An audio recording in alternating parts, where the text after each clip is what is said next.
Pembahasan selanjutnya yaitu konsep dasar penelitian. 1. Menjabarkan pola berpikir ilmiah atau non-ilmiah. Pola berpikir ilmiah yaitu suatu pola penyelesaian masalah secara rasional dan objektif.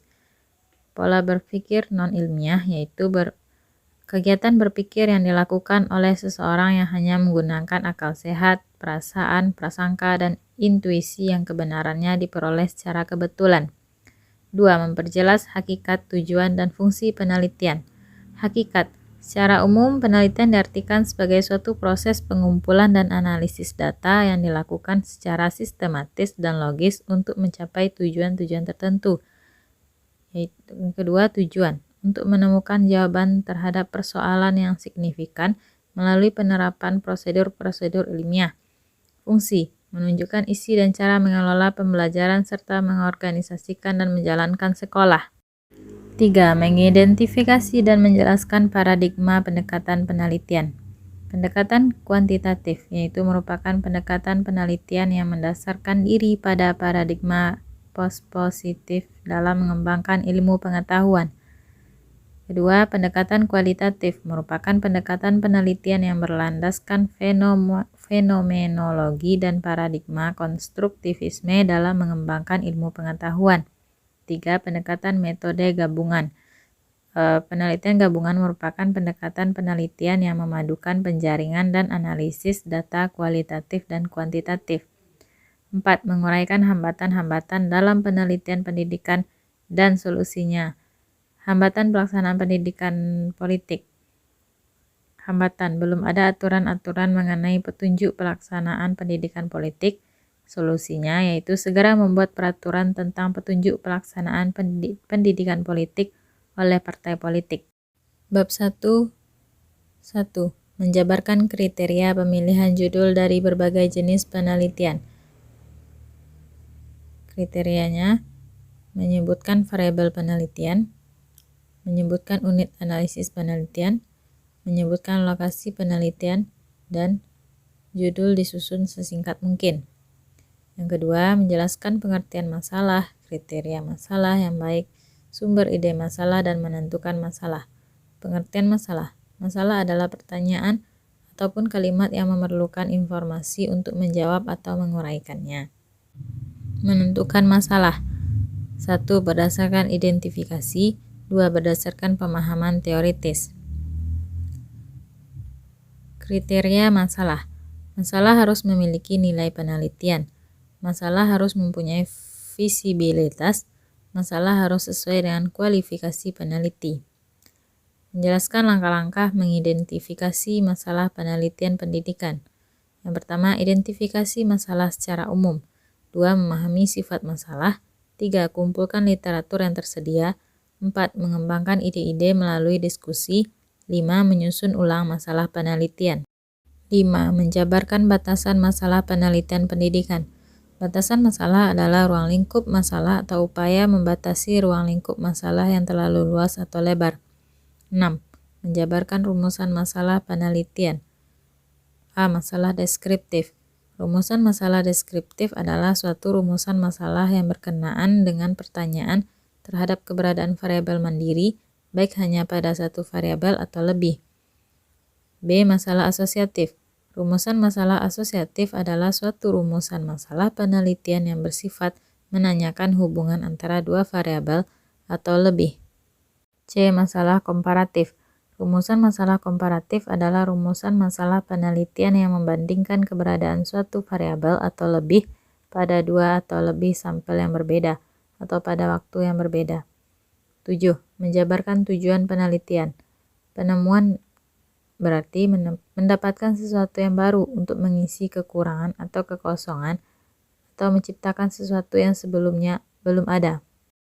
8. Menjabarkan kegunaan atau manfaat penelitian pendidikan, yaitu sebagai peta yang dapat mendeskripsikan mengenai keadaan pendidikan serta mendeskripsikan tentang kemampuan sumber daya mengenai kemungkinan hambatan yang bisa dihadapi. Penelitian R&D. 9. Menjabarkan spesifikasi produk. Bagian ini dimaksudkan untuk memberikan gambaran lengkap tentang karakteristik produk yang diharapkan untuk pengembangan. 10. menjabarkan definisi operasional, yaitu merupakan petunjuk tentang bagaimana suatu variabel diukur. Resume 5 bab 2. 1. Menjelaskan pengertian dan pentingnya kajian pustaka. Kajian pustaka dimaknai sebagai ringkasan atau rangkuman dan teori yang ditemukan dari sumber bacaan atau literatur yang ada kaitannya tema yang akan diangkat dalam penelitian. 2. Menjelaskan manfaat kajian teori. Dalam kajian pustaka, peneliti dapat melangkah setapak ke depan memformulasikan dengan jelas yang disertai pembahasan yang mendalam. Sumber-sumber kajian teori, textbook, jurnal atau conference artikel, tesis atau disertasi, the internet web. 5. Menjelaskan cara-cara mengkaji bahan pustaka. Dalam mengkaji bahan pustaka, kita dapat melakukan dengan cara mengidentifikasi sumber atau bahan yang relevan dengan masalah penelitian, mencari judul-judul hasil penelitian yang relevan, dan lain-lain. 6. Menjelaskan tahapan penyusunan kajian pustaka. Mencari sumber utama yang dapat dirujuk dari artikel jurnal, buku, laporan, penelitian, dan publikasi lain yang dapat digunakan sebagai rujukan utama, menggunakan sumber tambahan, dan seterusnya.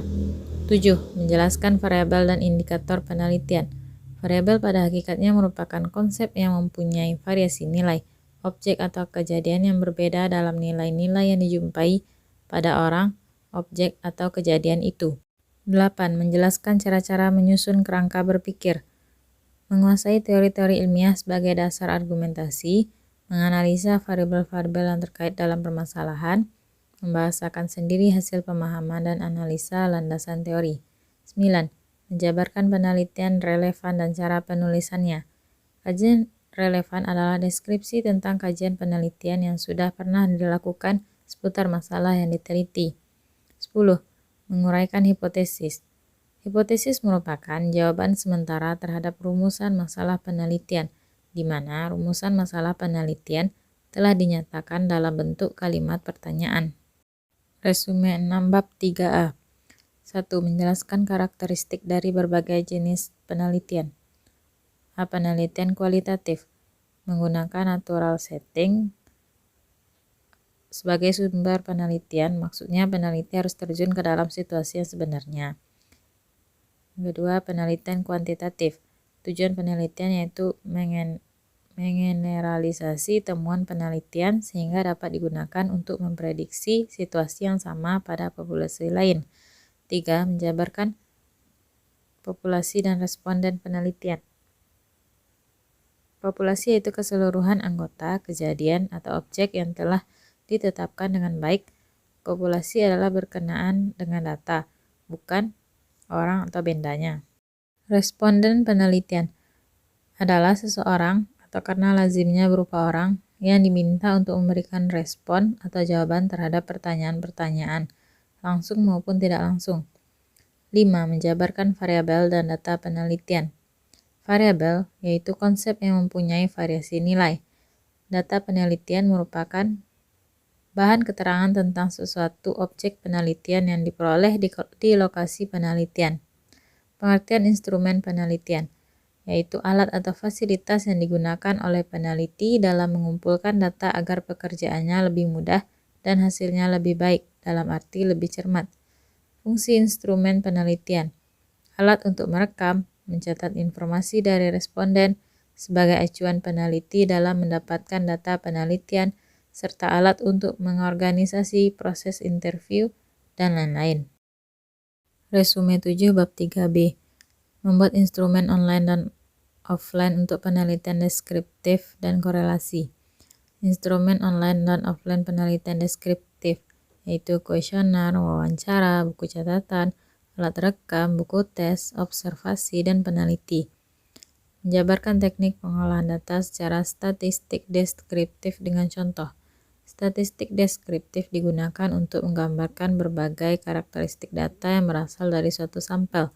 Contoh-contoh hasil dari statistik deskriptif antara lain mean, median, modus, dan persentil. Resume 8 bab 4. 1. Menjelaskan pengertian deskripsi data hasil penelitian. Deskripsi data hasil penelitian merupakan gambaran data yang digunakan dalam suatu penelitian. Cara menyusun deskripsi data. 1. Data kualitatif. Jika data yang ada adalah data kualitatif, maka deskripsi data ini dilakukan dengan cara menyusun dan mengelompokkan data yang ada. 2. Data kuantitatif. Dapat dilakukan dengan menggunakan statistika deskriptif. 4. Menguraikan pembahasan penelitian. Menulis pembahasan hasil penelitian merupakan langkah peneliti dalam memastikan berbagai hal. Pastikan penulisan pembahasan hasil penelitian merupakan keselarasan dengan sistematika, kerangka berpikir, dan lain-lain. 5. Menguraikan keterbatasan penelitian. Keterbatasan penelitian tidak memaparkan keterbatasan waktu dan logistik yang dihadapi peneliti saat melakukan penelitian.